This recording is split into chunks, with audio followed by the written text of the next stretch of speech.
Amy Alegre na una, natatangi at tunay na representante ng Kabataan Party List. Hello po, magandang hapon. Ako po si Jaime Alegre. Ako po ang 8th nominee ng Kabataan Party List. Isa po akong mental health advocate and gender rights advocate. So kami po sa Kabataan Party List, binabanggit naman natin lagi na tayo ay isa sa mga nanguna para ipasa ang free edu law sa bansa. Kasabay po nitong 2019 Congress lang ay naipasa din po natin yung batas patungkol sa no permit, no exam. Di tayo bilang una, tunay at natatanging boses ng mga kabataan sa Kongreso. Dapat tayo din yung unang nagsi-safeguard ng karapatan ng mga kabataan sa buong bansa. Hindi po ito yung first time na pumunta ang Kabataan Party List dito sa Tacloban. In fact nga po, nung last year, nung nagkaroon po ng JSC sa UP Tacloban, naging ano din po speaker si Kong Raul Manuel, at nung panahon po na nagkaroon ng rally yung mga kabataan dyan sa Macjola, sila po ay dinahas ng mga state forces. Kaya po hindi naman po yun hiwalay doon sa tuloy-tuloy na pinagdadaanan ng mga kabataan in terms po doon sa academic freedom na sinusulong nila. Nandyan po yung tuloy-tuloy na dress code policy at haircut policy sa mga schools. Naninindigan tayo na hindi po yun tama, kasi yung haircut po ba at kung paano nagdadamit yung mga kabataan ay nakaka-apekto ba sa kanilang pag-aaral. Hindi naman po ganun natin tinitignan yung pagsulong ng sa edukasyon. Kaya po tayo sa Kabataan Party List, hindi hiwalay yung panawagan natin doon sa pag-abolish ng ganong policy, doon sa pagtulak din na dapat huwag makialam at manghimasok yung mga state forces sa loob ng mga pamantasan, at huwag dasin yung mga kabataan dito sa Tacloban. Kasi makikita po natin, kahit nga po yung mga maliliit lang po na pagtitipon ng mga kabataan, ay pinoprofile na po sila ng NTF-ELCAC. Tuloy-tuloy na po yung pananakot sa kanila pag sumali sila sa mga progresibong organisasyon. Kaya tayo sa Kabataan Party List, tuloy-tuloy tayo na maninindigan at makikiisa doon sa right to organize at karapatan ng mga kabataan na sumali sa mga organisasyon na gusto po nilang salihan. Yun lamang po. Maraming salamat. Laban Kabataan.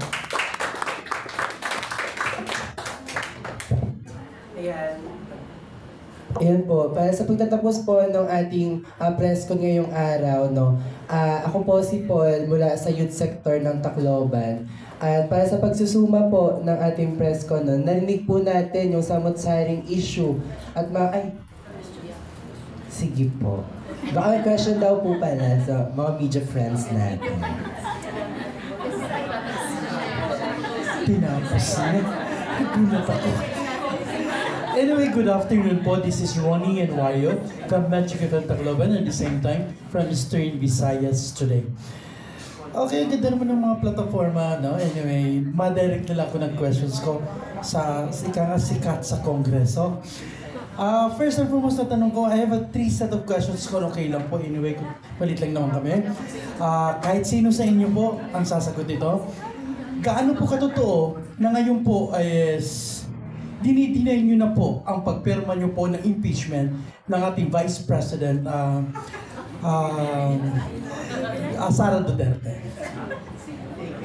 Malaking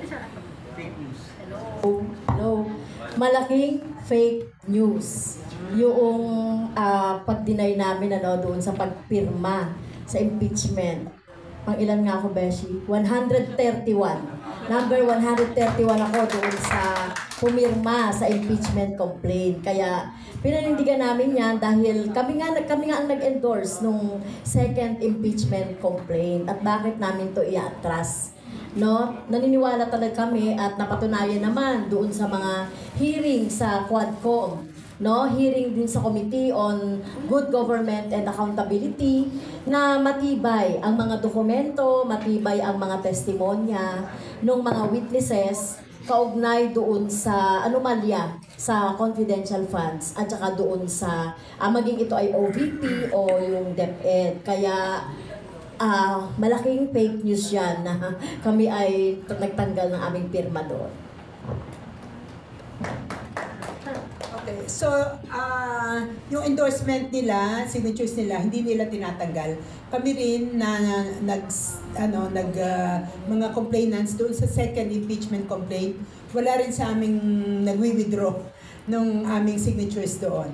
Kaya tama, yung sinasabi ni Kong Franz, isa itong malaking disinformation campaign para sirain, no, yung reputasyon nila rin, di ba? Kasi talagang matatag sila doon sa yung endorsements nila at kami rin. Kaya wala po itong katotohanan. So may second question sa kahit sino rin po pwedeng magtanong. Ngayon po masyado pong mainit ang diskusyon sa Quadcom regarding po sa mga fake news. Ano ang opisyal na motibo bakit pinatawag lahat ng mga vloggers doon po mismo sa Quadcom at ano po ang mangyayari po doon?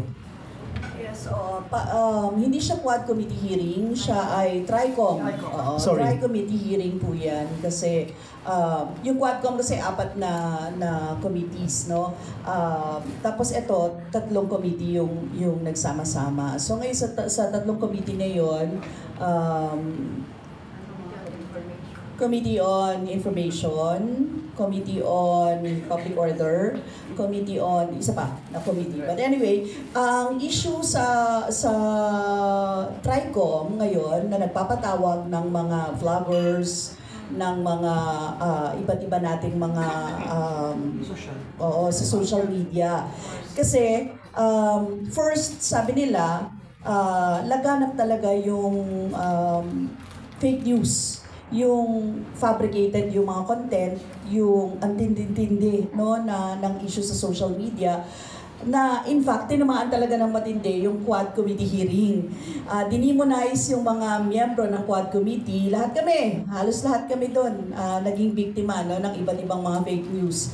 Yung iba nga, pinatay pa di ba? May news na pinatay si Kong Franz, ang daming news talaga na puro fake news talaga. So, we would like to get to the bottom of this. So, hence, nagpasa ng privileged speech, no? Si Kong Barbers, Ace Barbers, para malaman kung paano ba talaga ang dapat na mga hakbang para nang sa ganun maiwasan yung magkaroon ng proliferation ng mga fake news at saka ng mga misinformation, disinformation na kumakalat. Tapos magkaroon ng paraan kung paano talaga ito maiiwasan. Nang hindi rin naman nire-regulate ng national government at hindi siya nag-infringe doon sa right to freedom of expression. So yun naman yung yung nangyayari doon ngayon. So may mga kinontempt kasi yung iba naman ka-contempt naman talaga, no? Halimbawa, yung mga red taggers, alam naman namin yun. Alam naman nila na may danger to life, liberty, and property yung ginagawa nila. Pero paulit-ulit nilang ginagawa yun nang walang compunction. Tapos, nang hindi inaalala na super dangerous yun sa mga katulad ng mga binibiktima nila na katulad namin, lalong-lalo na yung mga aktivista na very vocal talaga sa mga issues. So yun yung gustong mangyari. Kaya nung nakaraan nga, ang pinatawag na ay Meta, pinapatawag ang TikTok, pinapatawag ang iba't ibang mga social media platforms para malaman kung paano ba yung mangyayari. Kasi ang gusto din, on the other hand, gusto din ng iba na magkaroon ng regulation, government regulation. Sa bahagi namin, hindi naman ganun yung track na gusto namin. Kasi bakit ka mag-government regulation kung meron din namang mga pinapalabas ang government, fake news at saka disinformation, di rin naman natin yun gusto. Sino yung mga dapat mag-regulate ng ganon? So ngayon, yun yung pinag-aaralan sa Tri-Committee hearing kung paano ba natin titingnan talaga itong mga usapin na ito. So, on the table ang lahat. Ganon yung itsura ngayon sa Tri-Com. May dagdag si Kong Franz. Okay, so first and foremost, gusto natin talagang i-uphold yung karapatan ng ating mga mamamayan whether vlogger man yan ng mga Duterte o vlogger man yan ng mga Marcos ito o any vloggers po, no, gusto nating proteksyonan ang karapatan ng mamamayan para sa malayang pamamahayag, no, freedom of speech, freedom of expression.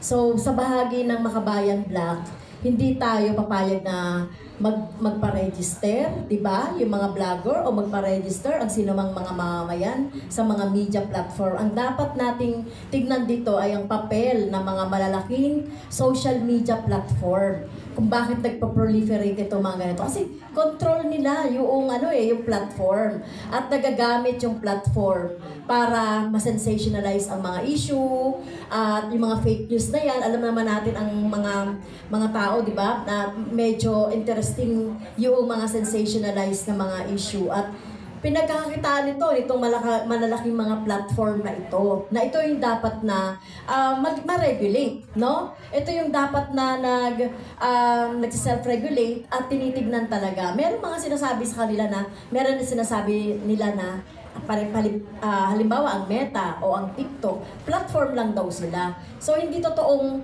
wala silang accountability sa pagpo-proliferate ng mga fake news. Dahil eto nga, kapag may mga progressive na organization like yung Bulatlat, yung Altermedia, agad-agad nilang tinitake down. No, yung mga nakikita nila na na quote-unquote meron daw problema doon sa kanilang ang tawag nila doon sa kanilang yung kanilang community standard. No, paano nila nagagawa 'yun sa mga progressive, mga alternative na mga media? And yet hindi nila ginagawa doon sa mga fake news maging kahit na deepfake, no? Deepfake katulad sa akin. May ginawang deepfake na talagang kinontest natin yan sa Comelec, kinumpray natin yan sa Comelec.